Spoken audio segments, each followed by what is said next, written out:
Hey everybody, happy St. Patrick's Day. Because it's St. Patrick's Day, I thought that I would do a fun little read aloud for you.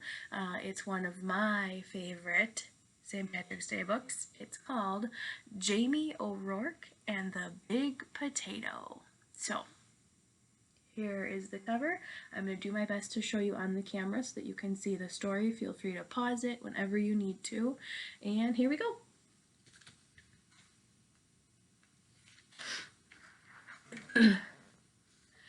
Jamie O'Rourke was the laziest man in all of Ireland. He would do anything to avoid working, especially if it had to do with growing potatoes. Jamie O'Rourke, his wife Eileen would say, we'll have nothing to eat this winter if you don't go out and dig up the pratties. Oh, the saints preserve us, Jamie would whine. Me back's as sore as can be. Sure as I'm telling you wife, you'll have to dig them up yourself. I'll break in two if I so much as get up out of this bed.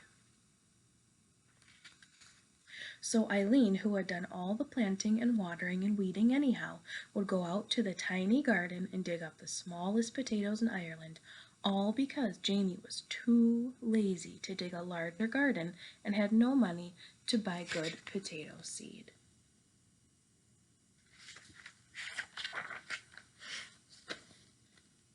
Then poor Eileen wrenched her back and was laid up in bed. Saint Bridget and the Virgin Mary herself must have smiled on Eileen O'Rourke, the village women said. Why, it's the first rest she's had since she married Jamie O'Rourke.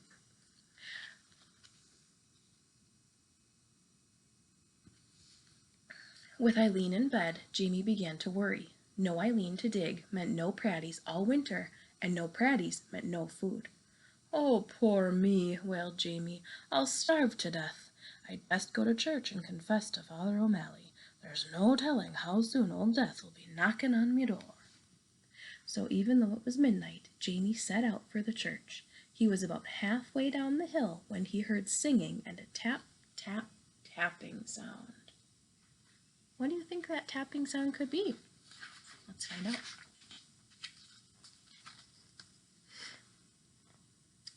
Sure, and I wouldn't be knowin', Jamie whispered, but I swear it's a leprechaun.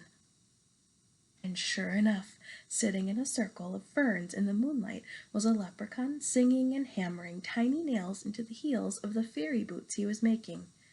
Jamie knew just what to do.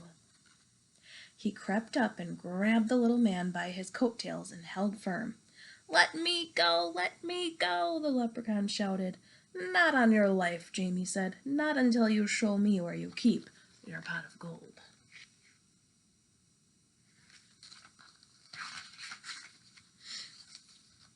Now, everyone in Ireland knows that leprechauns make boots and dancing shoes for the fairies, who pay for them with gold, and everyone knows that if you catch a leprechaun, he'll pay for his freedom with his pot of gold.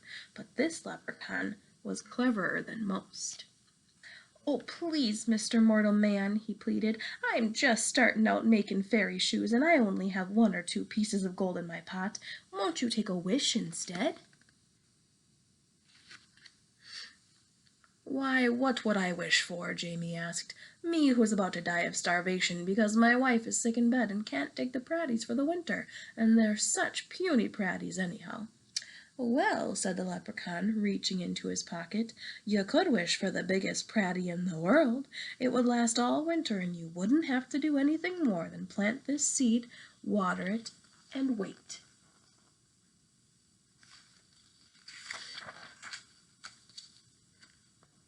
That sounded wonderful to Jamie. Done, he shouted, and as the leprechaun dropped the seed into Jamie's hand, Jamie let go of his coattails, and off that leprechaun scampered. When Eileen heard what he had done, she was furious. Jamie O'Rourke, you're not only the laziest man in Ireland, but a fool as well, giving up a pot of gold for a pratty seed. Well, I'm going to plant this seed and water it, and you'll see, Jamie said, and out he went.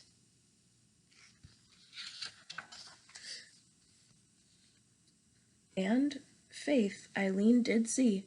In no time at all, the biggest, fattest potato plant had sprouted out of the ground, followed by the potato itself. It was so big it pushed up not only all the dirt in the garden, but the garden shed and the corner of the cottage as well. "Well, surely now it's ready to dig," Jamie said proudly.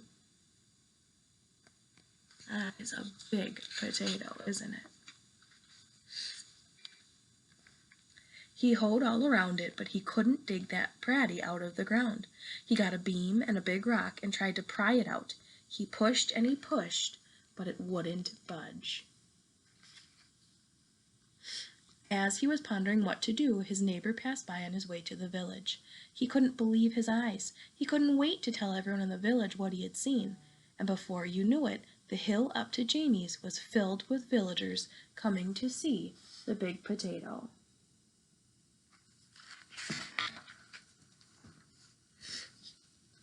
"Where did it come from?" they asked. Jamie told them about the lucky night he had caught the leprechaun and how smart he had been. "Why, anyone could have gotten a piece of gold," he bragged, "but the biggest pratty in the world, well, that took some doing." However, did you outsmart a leprechaun? They all asked at once. Jamie hesitated and scratched his head. "We'll help you dig up your pratty, Jamie, if you'll tell us how you did it." And they grabbed shovels and hoes and started to dig. They dug and they dug, and they pushed and they shoved until the potato flew up out of its hole. It rolled down the hill faster and faster until it reached the bottom, where it bounced up high and came to a stop, wedged between the stone walls on either side of the road. Wow. What to do now? What do you think they're going to do? Pause the video and maybe talk about it for a minute. "That pratty is so big that no one, no cart, nothing can get by it," the constable complained to Father O'Malley. "How's a body to get in or out of the village?" "What shall we do?" the villagers wailed. Then they all looked at Jamie and said, "It's your pratty. You'll have to move it out of the way." "Well," Eileen spoke up, "there's more than enough pratty for everyone. Why don't you all take some?" Interesting idea. So the villagers sawed and chopped and carted off huge pieces of potato while Jamie sat on the stone wall and watched.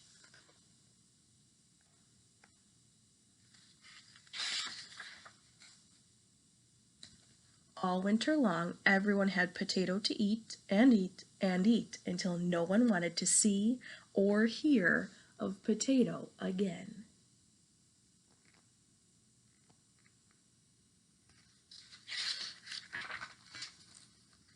In the spring, Jamie said, "I saved a potato eye for a seed, and it's just about time to plant it." "Oh, no," the villagers all cried. "If you promise not to plant it, Jamie, we'll promise before St. Patrick and all the saints to see that you and Eileen always have plenty to cook and eat. We don't want another giant pratty around here."